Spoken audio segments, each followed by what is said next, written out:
चलिए बच्चों, तो आज से बच्चों हम लोग चालू करेंगे क्या, डायनामिक्स। क्या चालू करेंगे बच्चों?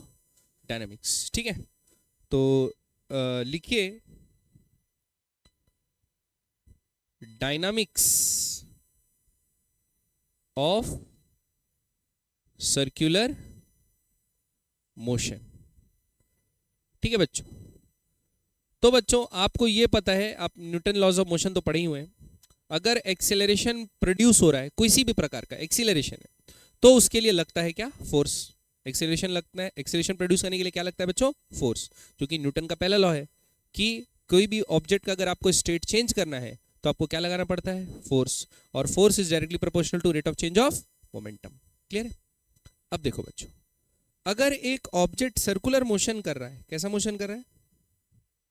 अरे कहाँ गया भाई सर्कल? हाँ, अगर कोई ऑब्जेक्ट कैसा कर रहा है बच्चों? सर्कुलर मोशन कर रहा है। ठीक है, तो दो बातें होंगी, या तो वो circular motion uniform circular motion होगा, या तो वो सर्कुलर मोशन क्या होगा? वो क्या, नॉन यूनिफॉर्म सर्कुलर मोशन होगा। दोनों ही सूरतों में जो एक्सेलरेशन तो होना ही होना है। ठीक, अगर वो कांस्टेंट स्पीड से भी गोल गोल घूम रहा है तो भी कौन सा एक्सेलरेशन होगा बच्चों? एक सेंट्रीपिटल एक्सेलरेशन होगा, जिसका वैल्यू हम लोग निकाल चुके हैं। सेंट्रीपिटल एक्सेलरेशन क्या होता है? वी स्क्वायर बाय आर, या फिर आर ओमेगा स्क्वायर।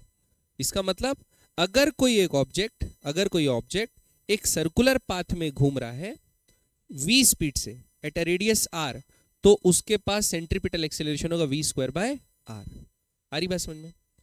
तो इस अगर सपोज उसका मास अब क्या हो जाए m, तो इतना एक्सेलरेशन प्रोड्यूस करने के लिए, जो कि हमेशा कहां लगता है बच्चों? टुवर्ड्स द सेंटर, एक फोर्स लगेगी कि नहीं लगेगी? और that force will be equal to mass into centripetal acceleration. तो इस फोर्स को बोलते हैं बच्चों हम लोग सेंट्रीपिटल फोर्स। क्या बोलते हैं बच्चों इसको? Centripetal force. ये वो फोर्स है जो एक ऑब्जेक्ट को सर्कुलर पाथ में मेंटेन करके रखती है। ये नेसेसरी जो एक्सेलरेशन है वी स्क्वायर बाय आर, एक वी स्पीड से आर रेडियस कवर करने के लिए, जो सर्कुलर पाथ कवर करने के लिए जो जरूरी होता है एक्सेलरेशन, वो प्रोवाइड करती है फोर्स। ठीक, तो बच्चों ऐसा नहीं करना है कि फ्री बॉडी डायग्राम में ये फोर्स लगाना है। ये फोर्स कोई ना कोई प्रोवाइड करता है, ये फोर्स कोई ना कोई प्रोवाइड करता है। वो फ्रिक्शन प्रोवाइड कर सकता है, वो दीवार से रिएक्शन प्रोवाइड कर सकता है, इंक्लाइन प्लेन से रिएक्शन प्रोवाइड कर सकता है, धागे से बंधा हुआ तो स्ट्रिंग टेंशन लगाएगा। एक्चुअल में m we square by r होना है, m we square by r होना है। तो हम लोग क्या करेंगे, जो भी ऑब्जेक्ट है ना उसका फ्री बॉडी डायग्राम बनाएंगे। इसको रेडियल डायरेक्शन में कितना फोर्स लग रहा है, टेंजेंशियल डायरेक्शन में कितना फोर्स लग रहा है, सब निकालेंगे। और ऐसा नहीं कर देंगे कि नेट फोर्स जीरो है क्योंकि हाँ ये रेडियस से बाहर और अंदर नहीं जा रहा, ऐसा नहीं करेंगे। हम लोग क्या करेंगे, नेट फोर्स निकालेंगे। क्या करेंगे बच्चों? नेट फोर्स निकालेंगे। और नेट फोर्स जो है डाउनवर्ड डायरेक्शन में ऐड करेगा, और नेट फोर्स को किससे इक्वेट करेंगे? मास इनटू सेंट्रीपिटल एक्सेलरेशन, जो फोर्स होगी टुवर्ड्स द सेंटर। ठीक, तो जैसे रेजोल्यूशन इंक्लाइंड प्लेन में ये सब में क्या होता था? एक्स वाई एक्सिस के अलॉन्ग होता था, और फिर force about x axis m a x, force about y axis m a y लिखते थे, ये लिखते थे। अभी यहां पर क्या करेंगे, रेजोल्यूशन जो करेंगे एक रेडियल डायरेक्शन में करेंगे और एक टेंजेंशियल डायरेक्शन में करेंगे। ठीक, या जो भी रेडियल डायरेक्शन होगा उसके परपेंडिकुलर कर देंगे। जो परपेंडिकुलर फोर्स होगा अगर बैलेंस नहीं है, तो अगर suppose non uniform circular motion है, यानी स्पीड टेंजेंशियल स्पीड बढ़ रही है, तो हम लोग क्या करेंगे, टेंजेंशियल फोर्स बराबर मास into tangential acceleration, net force बराबर। और जो रेडियल डायरेक्शन में है वो तो जीरो हो ही नहीं सकता, वो अगर स्ट्रेट लाइन मोशन कर रहा होगा तभी जीरो होगा। अगर वो कर्विलिनियर मोशन कर रहा है तो फिर जो भी नेट फोर्स लग रहा होगा उसको डाउनवर्ड ही मानना है, और दैट नेट फोर्स बराबर क्या से इक्वेट कर दोगे? M we square by r से, एम आर ओमेगा स्क्वायर या m we square by r से। बस कुछ नहीं है, इतना ही है और कुछ नहीं। अब हर तरीके से अलग अलग हम लोग को सिचुएशन में लगा के देखना है। तो सबसे इंपॉर्टेंट फोर्स कौन सी होती है बच्चों सर्कुलर मोशन में? Centripetal force. इस फोर्स के बिना सर्कुलर मोशन नहीं होगा। ठीक, और ये फोर्स कौन प्रोवाइड करता है? ये कोई ना कोई एलिमेंट प्रोवाइड करेगा जो फोर्स लगा रहा है। ठीक है, आप खुद सोचिए, अगर मैं पत्थर को धागा बांध के गोल गोल घुमा रहा हूं, ठीक, तो पत्थर अगर सर्कुलर मोशन कर रहा है तो क्यों कर रहा है? कि धागा उसको क्या लगा रहा है बच्चों? टेंशन। तो जब मैं इसका फ्री बॉडी डायग्राम बनाऊंगा ना, तो मेरे को लगेगा हाँ ये आर रेडियस का सर्कुलर मोशन कर रहा है, तो मैं बोलूंगा ये धागे से जुड़ा हुआ है, तो धागा हमेशा away from the body force लगाता है, तो मैं बोलूंगा फ्री बॉडी डायग्राम एक लगा दूंगा mg, नीचे करके 2 फोर्स लग गया, ठीक, ऐसा 2 फोर्स लग गया, ठीक है। अब क्या होगा, ये ऐसे परफेक्टली हॉरिजॉन्टल तो नहीं होगा क्योंकि mg इसको थोड़ा सा नीचे खींचेगा, mg क्या करेगा, नीचे खींचेगा, तो टेंशन थोड़ा सा ऐसा लगेगा। आ रही बात समझ में? तो mg नीचे लग रहा है और टेंशन कैसे लग रहा है, ऐसा। आ रही बात समझ? एकदम हॉरिजॉन्टल नहीं घूमेगा, क्लियर है? ऐसा होता है, ठीक है। तो क्या होगा, टेंशन के 2 कंपोनेंट होंगे, ये एंगल थीटा है तो एक ऊपर क्या चले जाएगा, टी कॉस थीटा, और एक इधर क्या चले जाएगा बच्चों, टी साइन थीटा। तो mg को कौन संभाल रहा है, टी कॉस थीटा, क्योंकि वो अपवर्ड डाउनवर्ड मोशन अब कर रहा नहीं है, क्लियर है। और ये जो अनबैलेंस्ड फोर्स है टी साइन थीटा, ये टुवर्ड्स द सेंटर लग रहा है कि नहीं लग रहा है, वो क्या प्रोवाइड कर रहा है, वो प्रोवाइड कर रहा है एम आर ओमेगा स्क्वायर या m we square by r. बात समझ में आई कि नहीं, पक्का? तो हमेशा हमको क्या करना है, रेडियल डायरेक्शन में नेट फोर्सेस, सारी फोर्सेस निकाल देना है और अंदर वाली फोर्सेस को बड़ा मानना है, क्योंकि towards the centre he net force लगेगा तभी सर्कुलर मोशन होगा। नहीं तो अगर बाहर की तरफ नेट फोर्स ज्यादा लग रहा है तो उधर सर्कुलर मोशन होगा, क्योंकि सेंट्रीपिटल एक्सेलरेशन हमेशा कहां पॉइंट करता है, toward the centre, inward point करता है। आ रही बात समझ में? तो ये चीज याद रखेंगे।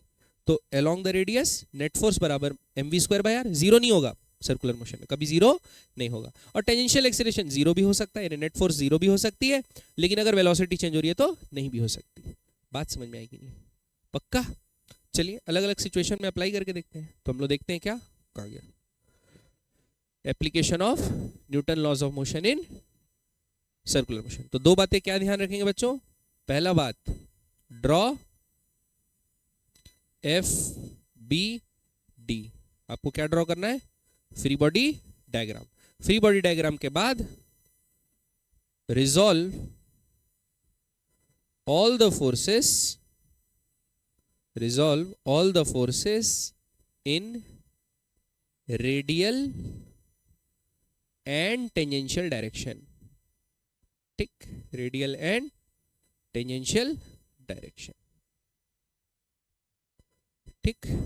फिर तीसरा, नेट फोर्स जो रेडियल डायरेक्शन में होगा उसको इक्वेट किससे करेंगे बच्चों, m we square by r, m we square by r, या फिर एम आर ओमेगा स्क्वायर, ठीक। कई बार ये फायदा देगा क्योंकि कई बार v चेंज होते रहता है लेकिन ओमेगा कांस्टेंट रहता है, नहीं ऐसा तो नहीं होगा, v चेंज हो रहा है तो ओमेगा भी चेंज होगा, लेकिन हाँ कई ऐसा रहता है जैसे एक ही सर्कुलर मोशन है लेकिन अलग अलग पॉइंट का वेलोसिटी अलग अलग रहता है। भाई v बराबर क्या होता है बच्चों, आर ओमेगा। तो सपोज अगर एक लकड़ी घूम रही है, रोटेट कर रही है, लकड़ी क्या कर रही है, रोटेट कर रही है, तो इस पॉइंट का वेलोसिटी और इस पॉइंट का वेलोसिटी क्या होगा, अलग अलग होगा कि नहीं होगा, लेकिन दोनों का ओमेगा क्या हो सकता है, सेम हो सकता है, क्योंकि एंगल सेम घूम रहे हैं लेकिन इस पॉइंट का टेंजेंशियल डिस्प्लेसमेंट ज्यादा है। क्यों ज्यादा है, v बराबर आर ओमेगा, तो ये r छोटा है, v बराबर आर ओमेगा, ये r बड़ा है, तो ओमेगा सेम होने के बाद भी v अलग अलग हो सकता है। तो कई बार ये हेल्पफुल रहता है हमको यूज करने के लिए, कई बार ये हेल्पफुल रहता है। तो जो जिस सिचुएशन में अपन देखेंगे बना के सवाल, जो जहां अच्छा पड़ेगा हम लोग यूज कर लेंगे, ठीक। चौथा, फिर नेट फोर्स टेंजेंशियल डायरेक्शन में इक्वल टू मास इनटू बच्चों कौन सा एक्सेलरेशन, टेंजेंशियल एक्सेलरेशन, ठीक है। और अगर टेंजेंशियल एक्सेलरेशन नहीं दिया है, बोला है कि सर्कुलर मोशन कांस्टेंट स्पीड से हो रहा है, तो हम लोग इसको क्या से इक्वेट कर देंगे, जीरो, ठीक है। तो ब्रैकेट में लिख लो AT बराबर zero if speed is constant, या लिख लो यूनिफॉर्म सर्कुलर मोशन, ठीक। अब उसके बाद क्या, उसके बाद जितने अननोन है वो निकालेंगे और बैठ कर क्या करेंगे, ठीक है बच्चों। तो ये स्टेप्स याद रखना, फ्री बॉडी बनाना है सबसे पहले, फ्री बॉडी बिना बनाए सोचना नहीं है अपने को, है ना। फिर मार्क करना है कि रेडियल डायरेक्शन कौन सा होगा और टेंजेंशियल कौन सा होगा, फिर सारी फोर्सेस को रिजॉल्व करना है in radial and tangential direction. फिर नेट फोर्स बराबर M we square by r और नेट फोर्स बराबर एम इनटू टेंजेंशियल एक्सेलरेशन, ठीक है। आगे बढ़े बच्चों, सवाल बनाते हैं एक एक करके, चलिए। तो क्या है भाई, एक चाइल्ड है जिसका मास क्या है, m, rides a Ferris wheel as shown in figure, आकाश झूला झूल रहा है। The child moves in a vertical circle of radius r at a constant speed, बहुत बढ़िया, कांस्टेंट स्पीड बोलने से अपनी क्या चिंता दूर हो गई, टेंजेंशियल एक्सेलरेशन जीरो। फिर determine the force exerted by the seat on the child at bottom of the circle and the top of the circle. तो एक बार बॉटम के लिए अपन फ्री बॉडी डायग्राम बनाते हैं, एक बार क्या के लिए बनाएंगे, टॉप के लिए। तो देखो बॉटम में यहां पर बैठा है वो आदमी, मेरे आदमी ने बच्चा, ठीक। तो कौन कौन सी फोर्सेस लगेंगी? सबसे पहले कौन सी फोर्स लगाते हैं बच्चों हम लोग? ग्रेविटी। उसका मास m है तो डाउनवर्ड फोर्स कितनी लगेगी? mg। ठीक। सीट क्या करेगी? नॉर्मल रिएक्शन देगी। नॉर्मल रिएक्शन कितना देगी? n। क्लियर है? लेकिन ये रेस्ट पे है क्या? नहीं, ये सर्कुलर मोशन कर रहा है और इसकी टेंजेंशियल वेलोसिटी v इस तरफ है, कांस्टेंट है। आ रही बात समझ में? पक्का? अब बताओ इसका रेडियस किस तरफ है सर्कुलर मोशन का? ऊपर की तरफ कि नीचे की तरफ? ऊपर की तरफ। तो बड़ा कौन होगा, n की mg? n। बड़ा कौन होगा बच्चों? n। तो नेट फोर्स रेडियल डायरेक्शन, ये डायरेक्शन रेडियल हुई, ये डायरेक्शन टेंशियल हुई, तो रिजॉल्व करने की इसमें कोई जरूरत है नहीं। तो नेट फोर्स n बड़ा होगा तो क्या लिखेंगे? n माइनस mg बराबर mv स्क्वायर बाय r। समझ में आया कि नहीं आया? तो normal reaction bottom most point पे कितना मिल रहा होगा? mv square bye r plus mg, ना कि खाली mg। बात समझ में? आप खुद ये महसूस किए होगे कि नहीं किए? जब आप आकाश झूले में बैठ रहे हो तो जब नीचे वाले पोजीशन पे पहुंचते हो तो ऐसा लगता है ना सीट धक्का ज्यादा दे रही है, आप नीचे की तरफ ज्यादा फोर्स से जा रहे हो, ठीक है? और आप ऊपर की तरफ रहते हो तो ऐसा लगता है ना सीट छोड़ के उड़ने वाले हैं, है ना? तो बैठे हो कि नहीं आकाश झूला में? नहीं, उल्टी आती है। चलिए देखिए, अब टॉप मोस्ट पॉइंट का बनाते हैं। क्या का बनाते हैं बच्चों? Top most point. तो देखो, जब टॉप मोस्ट पॉइंट पे है आदमी बच्चा जो भी है, वेट कहाँ लगेगा? वेट तो नीचे ही लगेगा। वेट लग रहा है बच्चों नीचे, mg। और सीट से रिएक्शन कितना मिलेगा? n। कहाँ मिलेगा? ऊपर भाई, क्योंकि हमेशा कॉन्टैक्ट फोर्स क्या करती है? पुश। जैसे टेंशन फोर्स हमेशा क्या करती है? धागे वाली फोर्स जो होती है, स्ट्रिंग वाली, पुल करती है। ये वाली फोर्स हमेशा कॉन्टैक्ट फोर्स पुश करती है, चाहे वो वेज हो चाहे वो कोई भी कॉन्टैक्ट सरफेस हो। अरे बात समझ में? तो पुश करेगी। अब लिख, वेलोसिटी किधर है? इस तरफ है, टेंशियल वेलोसिटी v इस तरफ है, कांस्टेंट है ना? अब बताओ रेडियस किधर है? नीचे के ऊपर? नीचे। अब सेंटर जो है सर्कुलर मोशन का वो नीचे है, तो अब नेट डाउनवर्ड फोर्स होना चाहिए। तो अब कौन बड़ा? mg बड़ा। हमेशा डाउनवर्ड जिधर तरफ सेंटर है उसको बड़ा मानना है ना, तो क्या लिखेंगे? mg माइनस n बराबर mv स्क्वायर बाय r। तो अब आपको n कितना लगेगा बच्चों? mg minus mv square bye r। बात समझ में आई कि नहीं? पक्का? n बराबर mg माइनस mv। तो पहले में लग रहा था mg plus mv square bye r, और भी क्या लग रहा है? mg minus mv square bye r। Clear बात? तो यहां पर आपको कॉन्टैक्ट फोर्स ज्यादा महसूस होगा, आपके वेट से भी ज्यादा, और यहां पर आपको कॉन्टैक्ट फोर्स आपके वेट से भी कम महसूस होगा। समझ में आई बात? क्लियर? बढ़े आगे। सिंपल सा समझ में आया कैसे लगाना है अपने को? फ्री बॉडी डायग्राम बनाना है और जिधर तरफ सेंटर पड़ रहा है उस तरफ फोर्स को बड़ा मान के mv स्क्वायर बाय r लगाना है। नेट फोर्स बराबर mv स्क्वायर बाय r। ठीक है? ये mv स्क्वायर बाय r कोई फोर्स नहीं होती, यानी असली में कोई ये फोर्स होती है जो ये प्रोवाइड करती है। आ रही बात समझ में? तो हर जगह जो n होगा वही अपना वैल्यू चेंज करके वो प्रोवाइड कर रहा होगा। ठीक है? नेक्स्ट। अच्छा छोड़ो, अभी नहीं बताता, बाद में बताऊंगा। वर्टिकल मोशन बढ़ाऊंगा तब बताऊंगा। अगला क्वेश्चन बच्चों, क्या बोला है? एक ब्लॉक, मास कितना? 1 kg, tied to a string of length 1 metre, the other end of which is fixed, the block is moved on a smooth horizontal table with constant speed of 10 metre per second, find the tension in the string.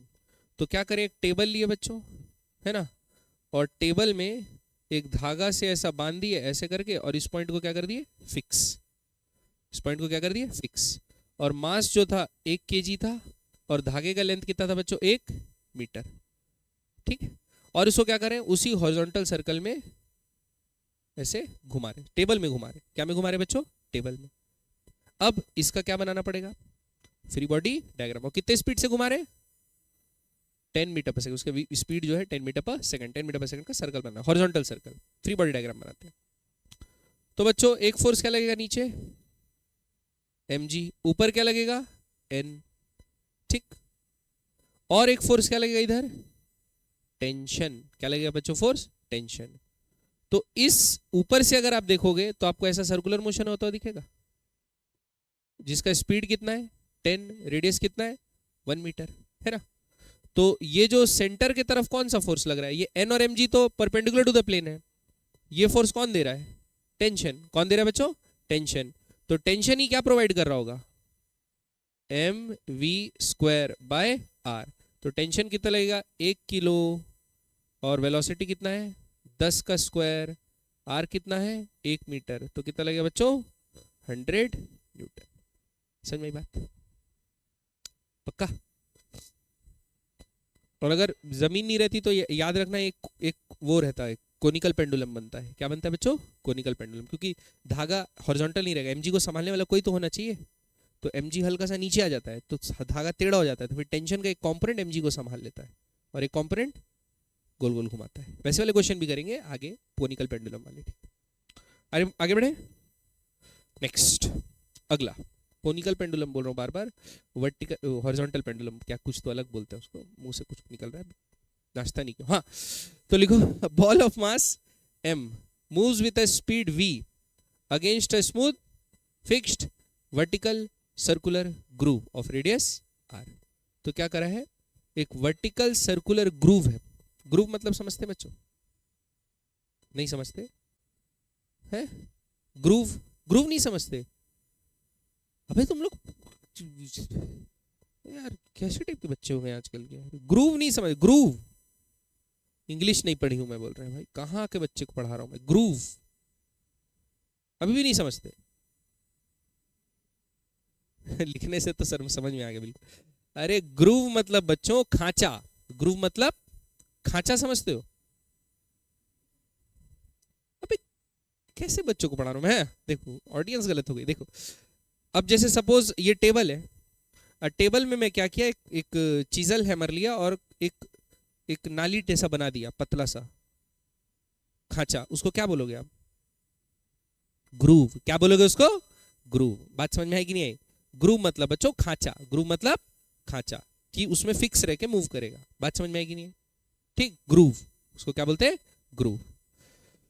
तो एक circular, एक vertical groove बना हुआ है। क्या बना हुआ है बच्चों? एक वर्टिकल ग्रूव। मतलब वो ग्रूव बना हुआ है मतलब खाली जगह है, उसमें क्या करेगा एक ऑब्जेक्ट, मोड़, मोर नहीं भाई रहने दे, तू मत कुछ बोल, इधर इधर देख, ठीक है।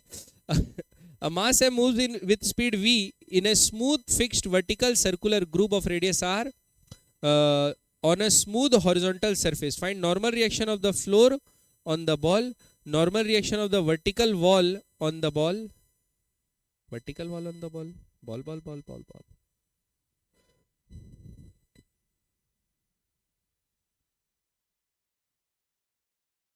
चलिए, तो बच्चों एक बॉल है, क्या है?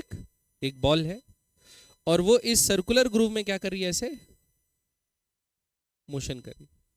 क्या करी? तो हॉरिजॉन्टल कहां से आ गया, मेरे को समझ नहीं आया।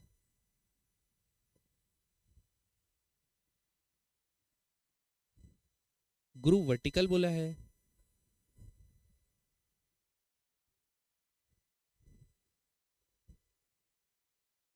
तो वर्टिकल क्यों बोलता फिर ग्रूव को?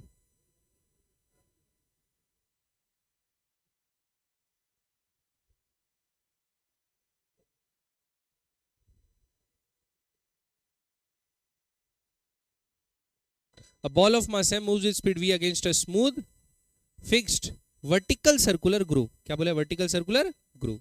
तो ये वर्टिकल सर्कुलर ग्रूव है of radius r kept on a smooth horizontal surface. Find the normal reaction of the floor on the ball, normal reaction of the vertical।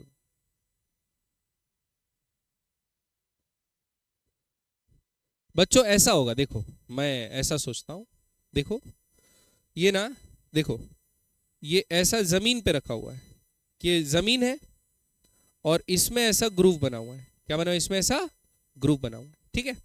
और यहां पे बॉल जो ऐसे गोल गोल घूम रही है, बॉल जो ऐसा गोल गोल घूम रही है। क्लियर है बात?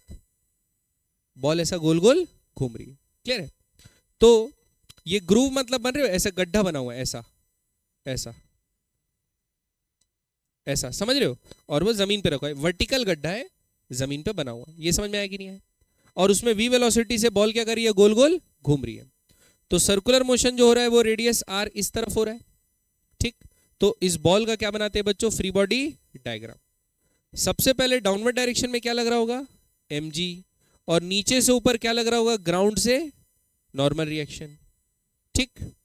अब ये v स्पीड से घूम रही है, तो इसको टुवर्ड्स द सेंटर मेंटेन करने के लिए कौन फोर्स लगा रहा होगा? ये वॉल इधर से ढकेल रही होगी बच्चों, ताकि इधर टुवर्ड द सेंटर वो सर्कुलर मोशन कर सके, है ना। ये क्या होगा? N from wall. आ रही बात समझ में? तो यहां पर एन जी बराबर क्या हो जाएगा?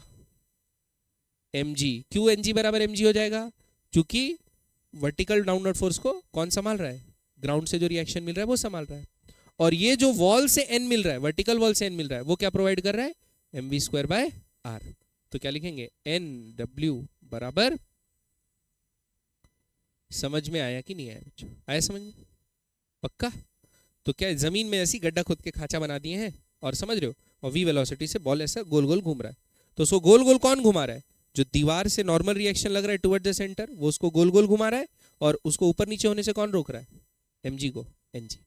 बात समझ में आएगी नहीं? बढ़े आगे। नेक्स्ट, अगला ऐसा डायग्राम देना चाहिए, है ना। A block of mass m is kept on edge of a horizontal turntable of radius r which is rotating with constant angular velocity omega about its axis. If coefficient of friction is mu, find the friction force between block and table. Friction force between block and table. ठीक है बच्चों। अब ना यहाँ दो बातें होती है। कितनी बातें होती है? दो बातें।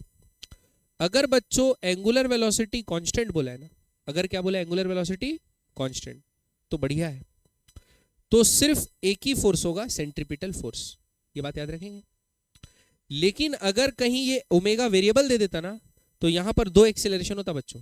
क्योंकि जैसे जैसे ओमेगा बढ़ता जाएगा टर्न टेबल का, वैसे ही वैसे ओमेगा बढ़ना चाहिए किसका? जो ब्लॉक रखा है उसका भी बढ़ना चाहिए। आ रही बात समझ में? अच्छा, यहां बात की है ब्लॉक की, तो फ्री बॉडी डायग्राम किसका बनेगा? ब्लॉक का। तो ये ब्लॉक बनाते हैं बच्चों। अब बताओ कौन कौन सी फोर्सेस मार्क करें? ग्रेविटी एम जी, दूसरा नॉर्मल रिएक्शन एन, और अब ये क्या कर रहा है? इसके अबाउट सर्कुलर मोशन कर रहा है कि नहीं कर रहा है? टर्न टेबल के अबाउट ये भी सर्कुलर मोशन कर रहा है। तो इसको टुवर्ड द सेंटर एक फोर्स चाहिए होगा कि नहीं होगा? वो कौन प्रोवाइड करेगा? फ्रिक्शन। वो कौन प्रोवाइड करेगा बच्चों? फ्रिक्शन। बात समझ में आएगी नहीं है? तो हम लोग क्या लिख सकते हैं? एन बराबर एम जी और फ्रिक्शन बराबर M r omega square. Friction क्योंकि सेंट्रीपिटल फोर्स प्रोवाइड कर रहा है। आ रही बात समझ में? तो फ्रिक्शन बराबर क्या होगा? M r omega square. और अपने को मैक्सिमम पूछ लिया है, तो फ्रिक्शन की जगह क्या लिख सकते हैं? Mu into n. तो क्या लिखूंगा? म्यू एम जी बराबर एम आर ओमेगा स्क्वायर। आ रही बात समझ में? ठीक। तो अभी तो वैसे फ्रिक्शन फोर्स कितना होगा? एम आर ओमेगा स्क्वायर ही होगा। क्लियर है? लेकिन अगर पूछता कि मैक्सिमम सेफ स्पीड कितनी होती है, तो आप फ्रिक्शन की मैक्सिमम वैल्यू से इक्वेट करके वो भी निकाल सकते हैं। अभी बस इतना ही पूछा फ्रिक्शन कितना होगा, तो फ्रिक्शन कितना होगा? M r omega square. Okay. और अगर फ्रिक्शन इनफ नहीं होगा, एम आर ओमेगा स्क्वायर का वैल्यू क्या हो गया?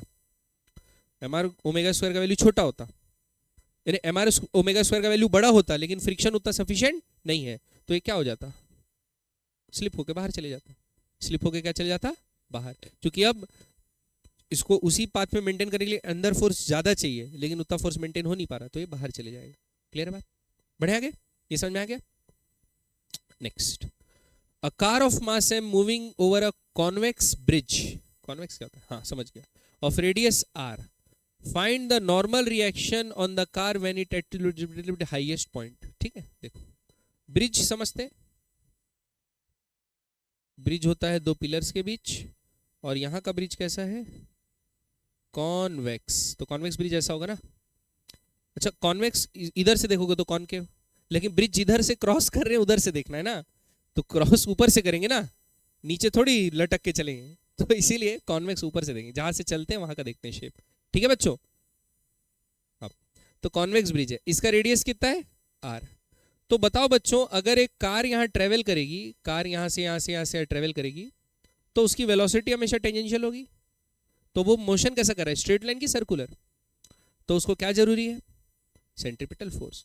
अब वो अपने हाईएस्ट पॉइंट पे पहुंच गई है। किस पॉइंट पे पहुंच गई है बच्चों? हाईएस्ट पॉइंट पे पहुंच गई है। और सपोज उसकी स्पीड कितनी है? v। स्पीड कितनी है? v। फ्री बॉडी डायग्राम बनाते हैं। नीचे कौन सी फोर्स लगेगी? mg। ऊपर कौन सा फोर्स लगेगा? n। ठीक। तो टुवर्ड द सेंटर वाली फोर्स क्या होनी है बच्चों? बड़ी। तो क्या लिखेंगे? mg माइनस n बराबर mv स्क्वायर बाय r।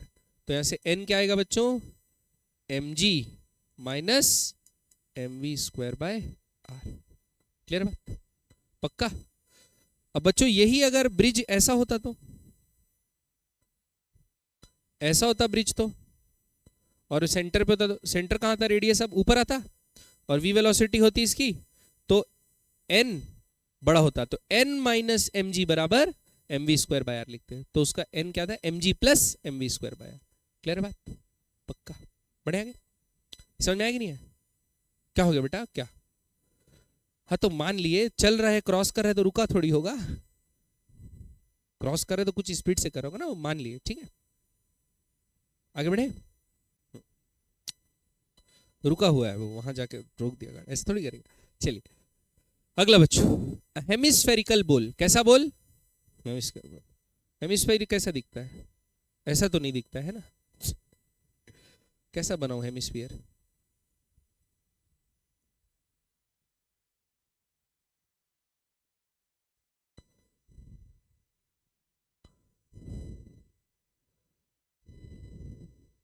क्या डायग्राम, अभी यार टेढ़ा ही बनता है मेरे से। ये क्या बन गया बच्चों, हेमिस्फेरिकल बोल। हेमिस्फेरिकल बोल का रेडियस आर होगा, ठीक है। तो रेडियस दिया भी है, क्या बोल दिया, रेडियस आर। तो ये आर है बच्चों, और ये भी कितना होगा, आर। रेडियस तो आर ही होता है हर जगह, ठीक है। अब is rotating about its axis of symmetry kept vertical. तो इसकी एक्सिस ऑफ सिमेट्री कौन सी हो गई बच्चों, ये हो गई इसकी एक्सिस ऑफ सिमेट्री, है ना। इसके अबाउट ये क्या कर रहा है, कांस्टेंट वेलोसिटी से क्या कर रहा है बच्चों, रोटेट कर, कांस्टेंट वेलोसिटी से क्या कर रहा है, रोटेट कर रहा है। बहुत बढ़िया। A small ball is kept in the bowl, rotates with the bowl without slipping. यानी अंदर में कहीं एक बाउल है, वो भी इसके साथ गोल गोल घूम रहा है। अरे बात सुनिए, ये बोल घूम रहा है, कटोरी, कटोरी के साथ वो भी गोल गोल घूम रहा है। सपोज हम लोग कहीं पर रख देते हैं उसको, यहां पर घूम रहा होगा, ठीक। तो वो ऐसा इस सेंटर के अबाउट ऐसा सर्कुलर मोशन कर रहा होगा ना, बोल, बोल के साथ। बात समझ में आएगी नहीं? अब without slipping on its surface, मतलब बोल के साथ चिपका हुआ है, बोल के रिलेटिव स्लिप नहीं हो रहा, अरे बोल के साथ साथ ही घूम रहा है, जैसे बोल घूम रहा है तो वो भी घूम रहा है, ठीक है। अब इफ द क्या बोला है, हाँ, if the surface of the ball is smooth and the angle made by the radius through the ball with the vertical is theta, radius through the ball with vertical क्या angle दे दिया बच्चों, theta, ठीक है। थोड़े गाढ़े colour से बनाते हैं, दिख नहीं रहा, ये और ये एंगल क्या है बच्चों, थीटा। बात समझ में आएगी नहीं? हमको क्या बताना है, theta. Find the angular speed at which the ball is rotating, omega का वैल्यू निकालना है, ठीक है बच्चों। तो किसका फ्री बॉडी डायग्राम बनाएंगे, बॉल का कि बॉल का, बॉल का, जाहिर सी बात है, ठीक है। तो किसका बनाते हैं फ्री बॉडी डायग्राम, बॉल का। तो यहाँ बॉल को रखते हैं। अब देखते हैं बॉल पे फोर्स, बताओ पहला फोर्स कौन सा, mg, क्योंकि बॉल का मास क्या है, दिए नहीं है, स्मॉल बॉल लग देते हैं, क्या लिख देते हैं बच्चों, mg, क्या लिख देते हैं, mg, ठीक है। अब एक फोर्स, और दूसरा फोर्स कहाँ लगेगा बच्चों, और कौन सा फोर्स, बॉल के साथ कांटेक्ट में। तो याद है ना, जब सर्कुलर पार्ट होता है या स्पेरिकल पार्ट होता है तो हमेशा कहाँ लगता है, टुवर्ड्स द सेंटर। तो एक टुवर्ड्स द सेंटर क्या लगेगा बच्चों, n। ये बात समझ में आई कि नहीं, ठीक। तो अगर ये एंगल थीटा है तो ये एंगल भी क्या होगा, थीटा। तो इस एंगल को मैं थीटा बोल सकता हूं, क्लियर बात। अरे भाई साहब, हो गया ना भाई, क्या बात कर रहे हो बेटा, जब बना ले पीछे सवाल लो और बनाना चालू करो पीछे बैठ के, यार समझ रहे हो, डिस्कस करके बनाना है। तो क्या हरकत है ये सब, कंटिन्यूअसली बात कर रहे हो यार दिव्यांश, क्या हो गया, क्या आप डिस्कस कर रहे हो, तो डेट पे आए हो क्या दोनों, इधर देखो ना यार, बोर्ड में सीधा लिखो और देखो अगला, ठीक है। ये n हो गया और mg, और कोई सा फोर्स लग रहा है नहीं। अब देखो हम किसके सर्कुलर मोशन को एनालाइज करें, बॉल के कि इसको, बॉल के, बॉल ना। तो बॉल जो सर्कुलर मोशन कर रहा है उसका तो रेडियस ये है स्मॉल आर, भाई इस सर्कल के अबाउट घूम रहा है ना, तो सेंट्रीपिटल फोर्स भी इसी के अबाउट लगेगा, ठीक, और इसका रेडियस ये r होगा। अब ये r कितना होगा, देखो ये एंगल थीटा है और ये हाइपोटेनस कितना होगा, r होगा। तो सामने वाले को क्या लिख सकते हैं, स्मॉल r को r साइन थीटा लिख सकते हैं। तो स्मॉल r बराबर क्या आ जाएगा, r साइन थीटा, ये आ जाएगा। तो ये जो है r साइन थीटा रेडियस के अबाउट गोल गोल घूम रहा है। कितने एंगुलर स्पीड से, ये भी ओमेगा से ही घूमेगा। क्यों, बॉल ओमेगा से घूम रहा है, जितना एंगल बॉल टर्न हो रहा है उतना ही बॉल टर्न हो रहा होगा। बात समझ में आएगी नहीं? तो अपन क्या कर सकते हैं, एन के दो रेजोल्यूशन करते हैं। एन के क्या करते हैं, दो रेजोल्यूशन। तो ये क्या आएगा, एन कॉस थीटा, और इधर क्या आएगा, एन साइन थीटा। तो सबसे पहले mg को कौन संभाल रहा है, एन कॉस थीटा। फ्रिक्शन वगैरह तो है नहीं, है ना। तो mg को कौन संभाल रहा है, एन कॉस थीटा। तो यहां से n का वैल्यू क्या आ गया, mg by mg sec theta. क्या लिख सकते हैं बच्चों, mg सेक थीटा लिख सकते हैं। और इसको सेंट्रीपिटल फोर्स कौन प्रोवाइड कर रहा है, n साइन थीटा। तो क्या लिखेंगे, mg sec theta sine theta, mg sec theta, n की जगह डायरेक्ट वैल्यू डाल दी ना, mg sec theta. mg sec theta sine theta बराबर m ओमेगा स्क्वायर, लेकिन रेडियस कौन सा लेंगे, छोटा r। तो छोटा r क्या होगा, r साइन थीटा। तो साइन थीटा से साइन थीटा क्या होगा, कट गया। m से m क्या होगा, कट गया, इसीलिए दिया नहीं है, इसलिए दिया नहीं है। ठीक, r नीचे आ जाएगा तो ओमेगा स्क्वायर बराबर क्या आएगा, g by r cos theta का स्क्वायर हटाएंगे तो यहाँ से अंडर रूट। समझ में आया कि नहीं है बच्चों लोग, पक्का क्लियर है? तो याद क्या रखना, फ्री बॉडी डायग्राम बनाना है अपने को, फ्री बॉडी डायग्राम अपने को बनाना है और रिजॉल्व करना है वेक्टर को रेडियल और टेंजेंशियल डायरेक्शन में। अभी टेंजेंशियल का तो जरूरत पड़ा नहीं, लेकिन रेडियल डायरेक्शन। बात समझ में आएगी नहीं, पक्का। बड़े नेक्स्ट क्वेश्चन बनाए, अगला ये। अब बच्चों स्प्रिंग के साथ घुमाते हैं तो किस बात का ध्यान देना है ये देखते हैं, ठीक है। देखो क्या बोला है, a particle of mass m is moving with a constant speed v in a circular path in a smooth horizontal plane। देखो हॉरिजॉन्टल प्लेन इसलिए दे रहा है बच्चों क्योंकि प्लेन में घुमाएगा ना तो n और mg सपोर्ट हो जाएगा। तो समझ रहे हो, वो एंगल चेंज नहीं होगा घूमने का। अगर खाली मैं हवा में स्प्रिंग बांध के गोल गोल घुमाऊंगा तो फिर क्या होगा भाई, स्प्रिंग तो रेडियल डायरेक्शन में ही फोर्स लगा सकता है ना, उसका वेट को थोड़ी संभाल सकता है, तो हमेशा वो टेढ़ा हो जाएगा ऐसा केस में। अरे बात समझ में, इसीलिए वो हॉरिजॉन्टल सरफेस में घुमा रहे हैं, बोलता है ऐसा क्वेश्चन को।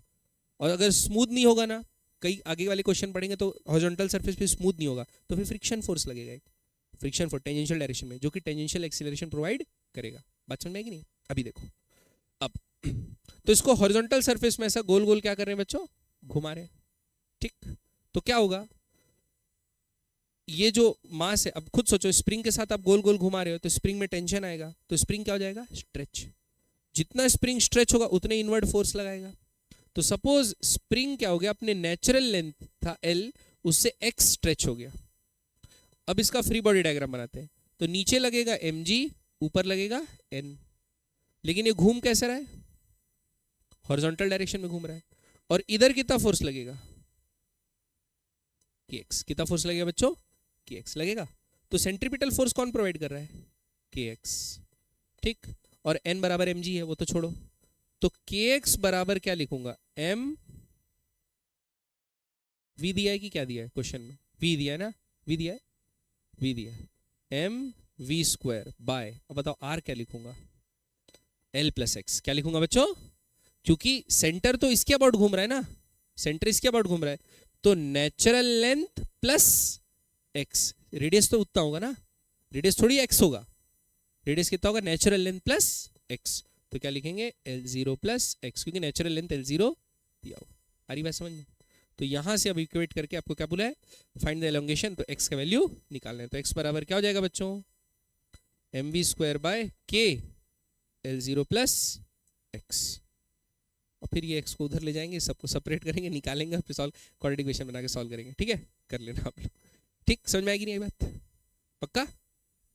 तो रेडियस कौन सा लेना है, जिस सेंटर के अबाउट वो ऑब्जेक्ट घूम रहा है, ठीक है। और आपको फोर्स कौन सा लेना है, फोर्स तो स्प्रिंग फोर्स एलोंगेशन के हिसाब से आता है, ना कि टोटल लेंथ के हिसाब से। याद है कि नहीं याद? बढ़े आगे। तो ये चीज ध्यान देना जब आप स्प्रिंग के क्वेश्चन बनाएंगे। ओके, नेक्स्ट अगला, अब बॉल है बच्चों, A is attach to end of a massless rod. Massless rod है बच्चों, तो इससे एक बॉल ए लगाए हैं और एक आइडेंटिकल बॉल बी लगा दिए हैं। The centre of the rod पे बी लगा दिए है ना। ईच बॉल का मास है आधा किलो और लेंथ ऑफ हाफ रॉड का है 0.5 यानी आधा मीटर और आधा मीटर, ठीक है। तो this arrangement is held the empty end of the world in a horizontal circle eight a constant rate. यानी इससे क्या कर रहे हैं, गोल गोल गोल गोल घुमा रहे हॉरिजॉन्टल। फिर उसके बाद क्या करें, एट अ कांस्टेंट रेट मतलब ओमेगा कांस्टेंट बोल दिया है, constant. So each ball is uniform circular motion, ball travels A with a constant speed A, find the tension in each half of the rod. ठीक है, बनाते हैं बच्चों। देखो इस एंड के अबाउट के जो बॉल्स हैं उनको क्या किया जा रहा है, घुमाया जा रहा है। तो इनका सर्कुलर मोशन किस प्लेन में होगा, ऐसे होगा, ऐसे होगा कि नहीं होगा बच्चों। ठीक, अब सबसे पहले क्या करते हैं, और स्पीड कितनी है ए की जो स्पीड है टेंजेंशियल स्पीड दिया ना, वो कितनी दिया है 4 मीटर पर सेकेंड। लेकिन क्या बोला है, यूनिफॉर्म सर्कुलर मोशन। ओमेगा मतलब क्या है, कांस्टेंट। अभी मैं आपको एक बात बताया था कि बच्चों याद रखना कि इसका v और इसका v अलग अलग हो सकता है, भले ही ओमेगा क्या हो सेम। आ रही बात समझ में, क्योंकि सपोज एक रॉड है और वो ऐसे रोटेट किया, रॉड कितना किया बच्चों, सपोज ऐसे थीटा एंगल क्या किया, रोटेट किया। तो आप खुद सोचो कि जितना थीटा ये वाला पॉइंट मूव किया उतना ही थीटा ये वाला भी पॉइंट मूव किया, तो ओमेगा क्या होगा, थीटा बाई टी सेम होगा कि नहीं होगा। लेकिन आप ये डिस्टेंस देख रहे हो, ये आर्क और ये आर्क देख रहे हो, आर्क कौन सा बड़ा है, ये वाला बड़ा है ना, तो जाहिर सी बात है इसका वेलोसिटी ज़्यादा होगा। ठीक, सपोज आप एक रॉड पकड़े हो, रॉड ऐसा लंबा सा छड़ी, और छड़ी से आपको किसी को मारना है, तो जहाँ से पकड़े हो छड़ी वो वहाँ से मारोगे कि छड़ी के एंड से मारोगे, एंड से मारोगे ना, क्यों, एंड का वेलोसिटी ज़्यादा होगा। हरी भाई समझ, विंगार्डियम लेवियोसा। हाँ, तो देखो अब फ्री बॉडी डायग्राम बनाते हैं। क्या बनाते हैं बच्चों, फ्री बॉडी डायग्राम। पहले इसका बनाते हैं, पहले क्या बनाते हैं, इसका। वर्टिकल फोर्सेस बनाने की जरूरत है नहीं, क्योंकि वो हॉरिजॉन्टल टेबल पे हो रहा है, एमजी एनजी संभाल रहे होंगे, अपने को कोई मतलब नहीं। ठीक, इस भाग में टेंशन मान लेता हूँ T1, इस भाग में टेंशन मान लेता हूँ T2। तो इस वाले को इस तरफ टेंशन कितना लग रहा होगा बच्चों, T1, और ये T1 ही क्या प्रोवाइड कर रहा है, सेंट्रीपिटल फोर्स। तो क्या लिखेंगे, T1 बराबर m r ओमेगा स्क्वायर, यही होगा बच्चों। तो T1 का वैल्यू निकाल लेते हैं, यहां से आ जाएगा। m का वैल्यू क्या होगा, मास है इसका आधा किलो, रेडियस कितना है 1 मीटर, आधा नहीं है भाई, ए का देख रहे हैं तो यहां से ये कितना दूर होगा, डिस्टेंस क्या से लेते हैं बच्चों, भाई इसके अबाउट घूम रहा है क्या, एच के अबाउट घूम रहा है, तो क्या लेंगे 1 metre. M r omega, omega निकाल लेते हैं बच्चों। ओमेगा इसलिए निकाल रहा हूं क्योंकि जो ओमेगा इसका होगा वही ओमेगा उसका होगा। ठीक है, तो बच्चों v बराबर क्या होता है, आर ओमेगा। v बराबर क्या होता है, आर ओमेगा। v का वैल्यू 4 दिया हुआ है और इसके अबाउट घूम रहा है, तो इसका r क्या दिया है 1 मीटर, तो ओमेगा कितना हो जाएगा 4 रेडियन पर सेकेंड। ओमेगा कितना हो जाएगा 4 रेडियन पर सेकेंड। तो यहाँ 4 का स्क्वायर कर दो, कितना होगा बच्चों 16, तो ये कितना होगा 8। तो T1 का वैल्यू कितना आ गया 8 न्यूटन। T1 का वैल्यू कितना आ गया बच्चों 8 न्यूटन। ये समझ में आएगी नहीं बात, ठीक है। अब आते हैं किसके, बी पे। तो बच्चों ये बी बना, बी इधर रॉड से जुड़ा हुआ है, ये रॉड उसको इधर खींचेगा कितने से, T1 से, ये इधर से खींचेगा कितने से, T2 से। लेकिन ये सर्कुलर मोशन किस तरफ कर रहा है, इस तरफ कर रहा है, तो बड़ा कौन होगा T2। तो क्या लिखेंगे T2 माइनस T1 बराबर एम आर ओमेगा स्क्वायर। तो T2 का वैल्यू हमको पता नहीं है, T1 का वैल्यू कितना आया था बच्चों 8, मास है आधा, इसका रेडियस कितना होगा आधा, क्योंकि ये जो है एज ऑफ रॉड से कितना दूर है, जहां के अबाउट सर्कुलर मोशन हो रहा है आधा दूर है। तो क्या लिखेंगे बच्चों 1/2। ओमेगा तो इसका भी 4 होगा बच्चों, ओमेगा इसका भी क्या होगा 4, भले इसका वेलोसिटी अलग होगा आधा होगा, लेकिन ओमेगा कितना होगा 4। तो क्या लिखेंगे 4 का स्क्वायर 16, तो 2 2 जा 8, ठीक है, फिर 4 4, ठीक है, 4 4 जा 16 है 4। तो T2 बराबर कितना होगा 12 न्यूटन। समझ में आया कि नहीं आया बच्चों, पक्का क्लियर। समझ में आई बात? आगे बढ़े। नेक्स्ट, अगला सवाल। अरे बाप रे, एक बीड है भाई, किस मास की? M mass. Slides along a curved wire lying on a horizontal surface as shown in figure. Horizontal surface में ऐसा डगमग डगमग चल रही है, ठीक है। फिर if the Beed slides eight a constant speed along the wire, draw the vector representing the force exerted by the wire on the bead on point A, B and C। Constant velocity से चल रही है। तो बच्चों क्या करना है हमने को? फ्री बॉडी डायग्राम बनाना है। Beed slides on a curved wire lying on a horizontal surface. तो ये क्या चल रही है बच्चों? ये, ठीक। तो डाउनवर्ड कैसी फोर्स लगेगी? mg। ऊपर क्या मिलेगा? n। और ये कितने से जा रही है? v स्पीड से जा रही है। जब वो यहां पहुंच जाएगा बीड, तो क्या लगेगा बच्चों? mg ऐसा तो नहीं लगेगा ना, सॉरी। mg तो हमेशा कैसे लगेगा? ऐसा लगेगा। n कैसे लगेगा?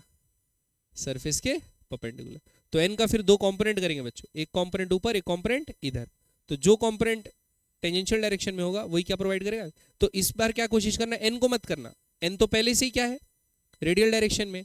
mg को कर देना, mg का एक कंपोनेंट इधर और एक कंपोनेंट इधर। तो ये टेंजेंशियल एक्सेलरेशन प्रोवाइड करेगा, और ये जो mg कॉस्ट, जो भी टर्म आएगा mg cos theta minus n, वो क्या प्रोवाइड करेगा? mv square bye r provide करेगा। बात समझ नहीं? mg का कंपोनेंट करना। क्यों?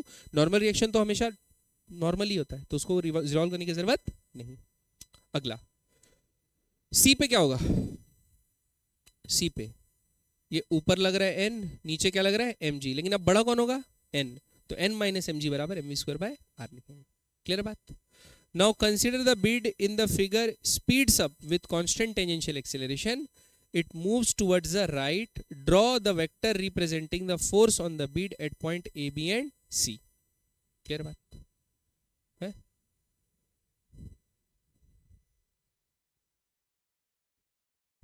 तो क्या बोलना क्या चाह रहे हैं क्वेश्चन में, समझे?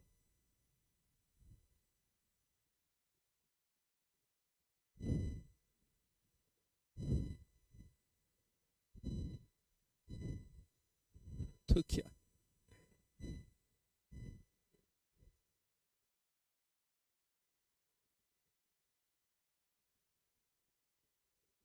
मैं समझा नहीं, पूछा क्या? फोन ऑफ फ्रेंड लेते, क्या लेते बच्चों?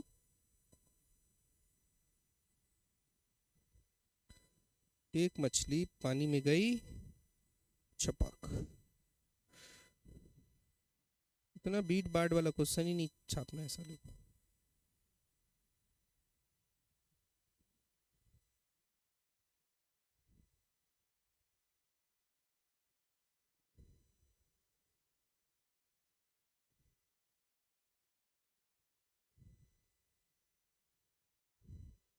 ये तू समझा? ये तू नहीं, छोड़ो यार, सब नहीं बनाते। अरे बच्चों, ये ना बॉल बना दिया है और बोला बीड है। क्या बना दिया बच्चों? बॉल बना के बीड बोला है साले को। बीड पता है ना मोती? बीड पता है ना मोती? तो वो मोती, समझ रहे हो? मोती मोती, ठीक है। देखो बीड ऐसा है। अरे यार, बीड ऐसा है बच्चों, ऐसा फंसे रहता है बीड। बीड कैसे रहता है बच्चों? फंसे रहता है। तो बीड कांस्टेंट वेलोसिटी से चल रहा है। तो बच्चों जैसे ए पॉइंट पे पहुंचा है, ए पॉइंट पे पहुंचा है, तो ए पॉइंट पे जो भी कर्वेचर है उसके हिसाब से क्या बना लो? एक सर्कल बना लो। क्या बना लो बच्चों? एक सर्कल बना लो। अब इस सर्कल का एक क्या होगा बच्चों? रेडियस। तो अगर कांस्टेंट वेलोसिटी से जा रहा है तो रेडियल फोर्स होगा कि नहीं होगा? होगा। लेकिन क्या टेंजेंशियल फोर्स होगा? टेंजेंशियल फोर्स होगा नहीं। क्यों? वेलोसिटी क्या है? कांस्टेंट। आ रही बात समझ में? ऐसे ही सपोज वो सी पे पहुंच गया। कहां पे पहुंच गया बच्चों? सी पे। तो सी पे ये सेंटर बना, तो क्या होगा? एक रेडियल फोर्स होगा? होगा। लेकिन क्या टेंजेंशियल फोर्स होगा? नहीं। टेंजेंशियल फोर्स होगा नहीं। अब सपोज बढ़ती हुई स्पीड से जा रहा है। किस स्पीड से जा रहा है बच्चों? बढ़ती हुई स्पीड से।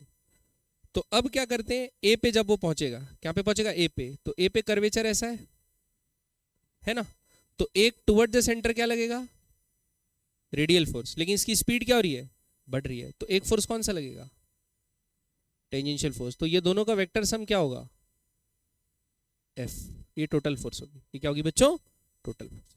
आ रही बात समझ में। तो जब कांस्टेंट स्पीड से चल रहा है तो सिर्फ कौन सी फोर्स लगाना है, रेडियल, लेकिन अगर वो स्पीड बढ़ रही है तो कौन सी फोर्स लगाना है बच्चों, टेंजेंशियल। फिर यहां पे पहुंचा, यहां पे बनाएंगे क्या, सर्कल, क्या बनाए बच्चों, सर्कल। तो यहां पे एक रेडियल फोर्स लगेगी ऊपर, एफ आर, और स्पीड बढ़ रही है तो इस तरफ क्या लगेगी, एक टेंजेंशियल, एफ टी। तो ये दोनों का वेक्टर सम करेंगे तो क्या आएगा, एफ। समझ में आ रही कि नहीं आ रही बात, पक्का, बस और क्या, ऐसे ही है और बनाना है, समझ में आएगी नहीं बात, ठीक है, आगे बढ़े।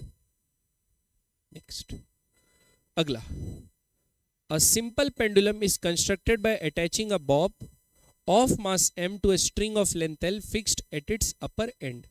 तो बच्चों अपर एंड से फिक्स करके एक बॉब को बांध दिए एक एल लेंथ की स्ट्रिंग में, ठीक है। The bob oscillates in a vertical circle. It is found that speed of the bob is v when the string makes an angle theta with the vertical। मतलब Bob ऐसे swing हो रहा है और अभी यहां पहुंचा है, कितना एंगल बना रहे हैं वर्टिकल से, थीटा, तो उसका स्पीड कितना है, v। स्पीड कितना है बच्चों, v। अब वो किधर भी हो सकता है, जाते समय भी हो सकता है, आते समय भी हो सकता है, उससे कोई मतलब नहीं, ठीक है। अगला, determine the tangential acceleration of the sphere, the tension in the cord, the magnitude of net force on the bob at any instant। तो देखो थीटा पे इसका फ्री बॉडी डायग्राम बनाते हैं। बताओ कौन कौन सी फोर्स लगेगी बच्चों, सबसे पहले क्या लगेगी बॉब को, mg, ठीक। दूसरा फोर्स क्या लगेगा, टेंशन, धागा हमेशा अवे फ्रॉम द बॉडी खींचता है, और कोई सी फोर्स नहीं। अब ये जो वर्टिकल मोशन, सर्कुलर मोशन हो रहा है, तो इसका सेंटर किधर है, ये है, तो टेंशन के अलोंग है ना, तो हम टेंशन को रिजॉल्व करेंगे तो कोई हमको हासिल होगा कुछ, हमको हासिल कुछ होने वाला नहीं, तो हम किसको रिजॉल्व कर देते हैं, mg को रिजॉल्व कर देते हैं साले को। देखो तो ये थीटा है तो ये एंगल क्या होगा, थीटा। तो बच्चों ये क्या आएगा, mg cos थीटा, और ये क्या आएगा बच्चों, mg sin थीटा। ये बात समझ में आएगी नहीं, ये आ गया mg cos थीटा और ये क्या आ गया mg sin थीटा। क्लियर बात। तो बच्चों सबसे पहले पूछा है टेंजेंशियल एक्सीलरेशन, तो टेंजेंशियल एक्सीलरेशन किसके कारण होता है, टेंजेंशियल फोर्स के कारण होता है। ये जो फोर्स है वो रेडियल है, तो उसके परपेंडिकुलर जो फोर्स होगी वो क्या होगी, टेंजेंशियल फोर्स। तो टेंजेंशियल फोर्स क्या है यहाँ पर, mg sin थीटा। तो टेंजेंशियल एक्सीलरेशन कितना होगा, g sin थीटा। ये बात आपको समझ में आई कि नहीं आई, सबको समझ में। दूसरा, टेंशन इन द कॉर्ड, क्या निकालना है बच्चों, टेंशन इन द कॉर्ड। तो टेंशन निकालते हैं, टी ऊपर लग रहा है तो टी बड़ा होगा ना, तो T minus mg cos theta बराबर mv square by l। l के लिए length of the string l बोला है, लेंथ ऑफ द स्ट्रिंग क्या बोला है, l। बात समझ में आएगी नहीं बच्चों, पक्का। तो यहां से टेंशन कितना आएगा, mv square by l plus mg cos theta. ये समझ में आई बच्चों बात। फिर आपको क्या पूछा है, the magnitude of net force on the Bob at any instant, net force on the Bob at any instant. तो भाई दो फोर्सेस ही लग रही हैं इसको, एक तो ये centripetal force mv square by l, centripetal force mv square by l, और दूसरी फोर्स mg sin थीटा। तो नेट फोर्स क्या होगी, mv स्क्वायर बाय l का whole square plus mg sin theta का होल स्क्वायर का अंडर रूट। बात समझ में आएगी नहीं, पक्का बच्चों। अच्छा ये क्यों नहीं लिया मैं, t, अरे भाई वही ये दोनों मिलजुल के तो mv square by l provide करे, तो नेट फोर्स तो mv स्क्वायर बाय l ही है ना। रेडियल डायरेक्शन में नेट फोर्स कितनी है, mv स्क्वायर, क्योंकि v गिवन है ना क्वेश्चन में। अब v नहीं गिवन रहता तो पहले यहां से निकालते, यहां से निकालने के बाद पुट करते और फिर सेंट्रीपिटल फोर्स निकालते। बात समझ में है कि नहीं, नेट फोर्स तो सेंट्रीपिटल ही है ना, इसलिए पूरा लेने का जरूरत, इसलिए टी भी लेने का जरूरत नहीं है। अब आप टी और mg cos थीटा थोड़ी लोगे, T minus mg cos theta आएगा क्या, T minus mg cos theta वही आएगा mv स्क्वायर बाय, तो वही ले लिया डायरेक्ट, ठीक है। बढ़िया आगे बच्चों, ये चीज क्लियर है। नेक्स्ट, अगला, Kinetic energy of a particle of mass m moving along a circle of radius r depends on the distance covered as. Kinetic energy क्या दे दिया बच्चों, a s स्क्वायर. तो s जो होता है वो सरकमफेरेंस ऐसा कवर करता है ना s, तो वो किसके कारण करता है, टेंजेंशियल स्पीड के कारण. किसके कारण कवर करता है बच्चों, टेंजेंशियल स्पीड के कारण. ठीक है, ये समझना. Find the centripetal and tangential acceleration also the total force. बहुत जबरदस्त. ठीक है, चलिए निकालते हैं. क्या निकालूं पहले, सेंट्रीपिटल की टेंजेंशियल या सेंट्रीपिटल. ठीक. तो काइनेटिक एनर्जी को क्या लिख सकता हूं, किसी भी इंस्टेंट पे हाफ एम वी स्क्वायर बराबर क्या है बच्चों, एस स्क्वायर. तो वी स्क्वायर का वैल्यू क्या आया, 2a(s) स्क्वायर बाय m. या ठीक, अरे बात समझ में. अब क्या किया मैं, m इसमें मल्टीप्लाई किया, इसमें भी क्या कर दिया, m मल्टीप्लाई कर दिया. ठीक, रेडियस r है तो यहाँ r डिवाइड कर दिया, करा कि नहीं करा. तो m से m कट गया. तो m we square by r क्या आया बच्चों, यही क्या होता है, सेंट्रीपिटल फोर्स. क्या आया, 2a(s) स्क्वायर बाय आर. समझ में आया कि नहीं आया. Centripetal as a function of S आ गया. अब हमको क्या निकालना है, टेंजेंशियल. क्या निकालना है बच्चों, टेंजेंशियल. कोई बात नहीं. वी स्क्वायर बराबर क्या आया था, 2a(s) स्क्वायर बाय m. क्या आया था, वी स्क्वायर. तो v क्या आएगा, अंडर रूट. क्या आएगा बच्चों, अंडर रूट. तो v का वैल्यू क्या आएगा, 2a/m का अंडर रूट इंटू एस. ये आएगा.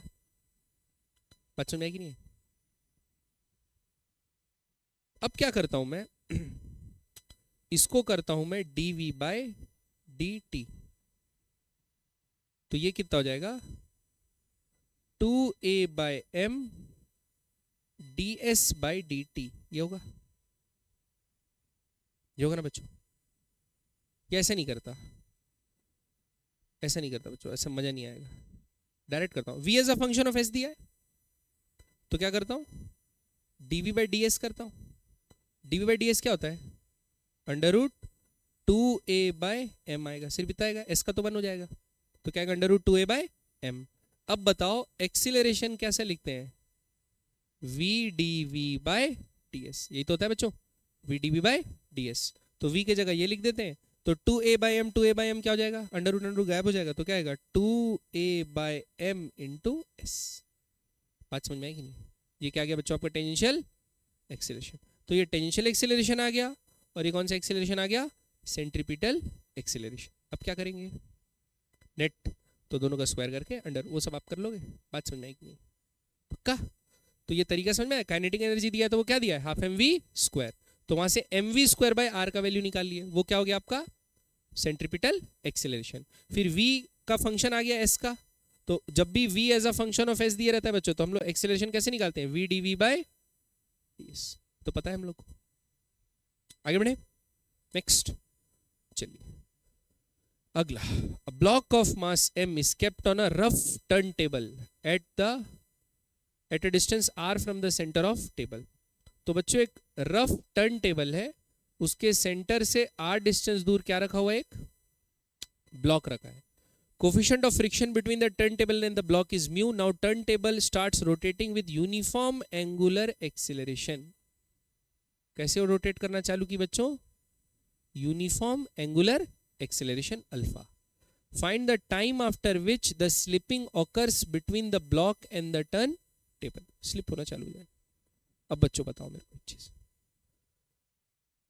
क्या ये कांस्टेंट वेलोसिटी से घूम रहा है टर्न टेबल, नहीं ना, ये घूम रहा है एंगुलर एक्सेलरेशन से. तो अगर स्लिप नहीं होना होगा तो इसको भी अल्फा से ही घूमना पड़ेगा. अब अगर इसका भी टेंजेंशियल एक्सेलरेशन अल्फा होगा, टेंजेंशियल एंगुलर एक्सेलरेशन अल्फा होगा, तो टेंजेंशियल एक्सेलरेशन आर अल्फा होगा कि नहीं होगा. टेंजेंशियल डायरेक्शन में एक आर अल्फा होना चाहिए. तो वो भी कौन प्रोवाइड करेगा, फ्रिक्शन ही प्रोवाइड करेगा. प्लस अब इसका किसी भी टी टाइम पे एक ओमेगा करके स्पीड होगा, ओमेगा स्पीड होगा कि नहीं होगा.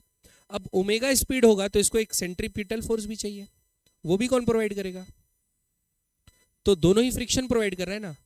तो हमको क्या करना है, जब भी आपको ऐसे वाला क्वेश्चन दे कि आपका जो फ्रेम है या सर्कुलर फ्रेम है जिसके ऊपर एक ऑब्जेक्ट रखा हुआ है, वो एंगुलर एक्सीलरेशन के साथ रोटेट कर रहा है, ठीक। तो यहां पर इस ब्लॉक को अगर स्लिप नहीं होना है तो इसको भी एंगुलर एक्सीलरेशन उतना ही रखना पड़ेगा। अब एंगुलर एक्सीलरेशन अगर आ गया तो कांस्टेंट वेलोसिटी तो नहीं है, तो खाली सेंट्रीपिटल फोर्स नहीं लगेगा, क्या फोर्स लगेगा बच्चों? टेंशियल फोर्स।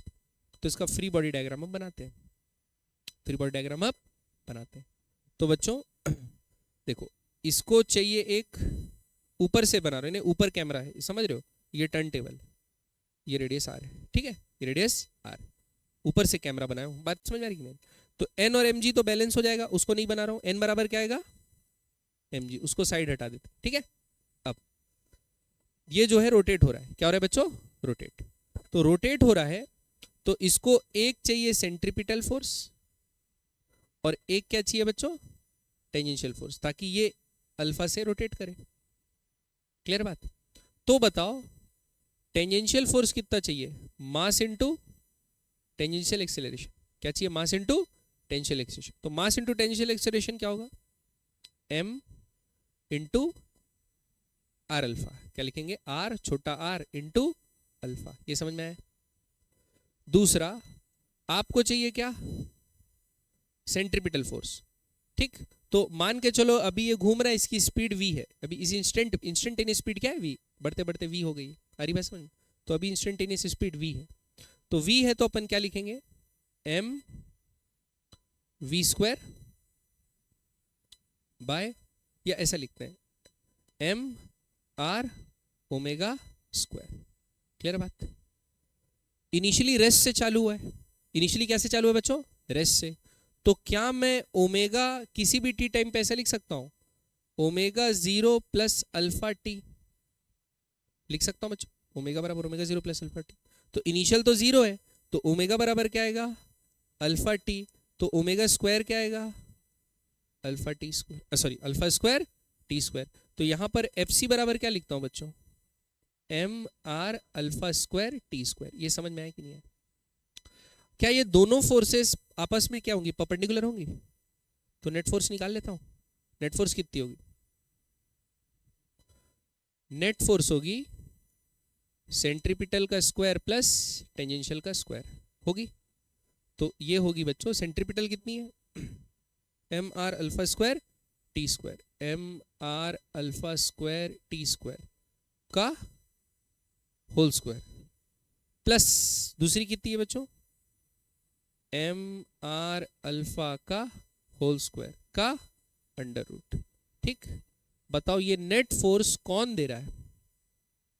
फ्रिक्शन। फ्रिक्शन मैक्सिमम कितना लग सकता है? बात समझ में आई कि नहीं? क्लियर है बात? तो बच्चों अगर डायग्राम में देखोगे तो ये दोनों फोर्स जो नेट लग रहा होगा ना, फ्रिक्शन उसके जस्ट अपोजिट लग रहा होगा। फ्रिक्शन नहीं लग रहा होगा रेडियल डायरेक्शन, हरी बात समझे? फ्रिक्शन ऐसा लग रहा होगा, जो भी नेट फोर्स होगा उसके परपेंडिकुलर, क्योंकि फ्रिक्शन क्या नेट फोर्स को अपोज करता है। नेट फोर्स जो रिलेटिव फोर्स को मूव कराने की कोशिश करी है उसको क्या करेगा? अपोज करेगा। तो नेट फोर्स के अपोजिशन में लगेगी। क्लियर है कि नहीं बच्चों? समझ में आ रहा है कि नहीं आ रहा है? पक्का ना? चलिए, तो अब ये आ गया। अब यहां से क्या निकालना है? क्या बोले? किस टाइम के बाद मूव करें? Find the time after which the slipping occurs between the turn table. तो जब ये बराबर ये हो जाएगा, इसके बाद क्या होगा? समय के साथ अब ये और बढ़ेगा। भाई ये और बढ़ेगा तो फिर क्या हो जाएगा? फिर ये तो छोटा हो जाएगा। तो बराबर किस टाइम पे होगा वो निकालना है। तो इस टी टाइम पे बराबर होगा मान लिए। तो स्क्वायरिंग बोथ साइड्स, तो mu square M square G square बराबर M R M square R square alpha power 4 T का power 4 plus M square R square alpha square. तो क्या क्या कटेगा? M square M square M square, ये कट गया। ये उसको इधर भेज दो, तो mu square G square minus R square alpha square divided by R square alpha का पावर 4 बराबर क्या है? टी का पावर 4। तो टी का पावर ये क्या चल जाएगा? ठीक है, समझ में आया कि नहीं है बच्चों? तो एकदम ऐसा नहीं है कि म्यू एम जी को m we square by r से इक्वेट कर दिया, ऐसा नहीं करना। ठीक है, वैसे में आंसर गलत आएगा। हमेशा किसको सपोर्ट करेगा? फ्रिक्शन नेट फोर्स को। टेंजेंशियल एक्सीलरेशन भी कौन प्रोवाइड करेगा? कोई कांटेक्ट में है क्या? सिर्फ टर्न टेबल ही तो कांटेक्ट में, तो वहां से सरफेस से ही फोर्स लगना है उस डायरेक्शन। ठीक, तो फ्रिक्शन फोर्स नेट फोर्स को संभालेगा। ऐसी गलती मैं बहुत किया हूं, इसलिए आप लोग मत करिएगा। ठीक है, कि mu mg बराबर mv स्क्वायर बार करके सॉल्व, खत्म, टिक भी लगा दिए, सही ऑप्शन एक आ रहा है, गलत, फिर नेट फोर्स निकालना था। ठीक है, बढ़े आगे, चलिए अब ये क्वेश्चन आप लोग बनाइए, अब ये क्वेश्चन आप लोग बनाइए, ठीक है, होमवर्क बनाइए। इसके बाद बच्चों ये डायनामिक्स खत्म हो गया। अब अपना बचा, अगली क्लास में हम लोग पढ़ेंगे टर्निंग ऑफ व्हीकल, यानी एप्लीकेशन पढ़ेंगे फ्रिक्शन का, turning of vehicle, banking of road कि टर्निंग में कैसे सहायता देता है, फ्रिक्शन के साथ कैसे टर्न होता है, विदाउट फ्रिक्शन कैसे टर्न होता है, फ्रिक्शन और बैंकिंग दोनों के साथ कैसे टर्न होता है, फिर मौत का कुआं, उसके बाद साइकिल को टेढ़ा क्यों करते हैं मोड़ने के लिए। ठीक है, जैसे आप खुद कोशिश करना, अभी क्या करो, आपकी गाड़ी में आए आप लोग सब, तो गाड़ी को सुलाना नहीं मोड़ने से पहले, बस क्या करना, चक्का हैंडल को ऐसे टेढ़ा करना, थोड़ा सा गिरने का एहसास होगा, ऐसे नहीं कि मोड़ देना जोर से मर जाओगे, है ना, थोड़ा सा ऐसा मोड़ के देखना, खड़े खड़े, गाड़ी को सुलाना नहीं, बस मोड़ के देखना, तो आप देखोगे कि टर्न नहीं हो रही गाड़ी, गाड़ी टर्न नहीं हो रही। क्लियर है बात? तो आप गाड़ी हल्का सा सुलाएंगे और अपने आप गाड़ी घूम जाएगा, आपको हैंडल भी टर्न नहीं करना पड़ेगा, छोटा सा मोड़ने के लिए गाड़ी सुला के मोड़ दो, है ना। तो वही चीज़ अपन देखेंगे कि बाइक को क्यों टेढ़ा करना पड़ता है मोड़ने से पहले। ठीक, और फिर वो पढ़ेंगे क्या, हॉरिजॉन्टल पेंडुलम, क्या पढ़ेंगे बच्चों, हॉरिजॉन्टल कोनिकल पेंडुलम। हाँ हाँ, नहीं करना है वैसे कभी, है ना, पूरा रगड़ा, कांच वाँच घुसा था इसको भी कट सारा।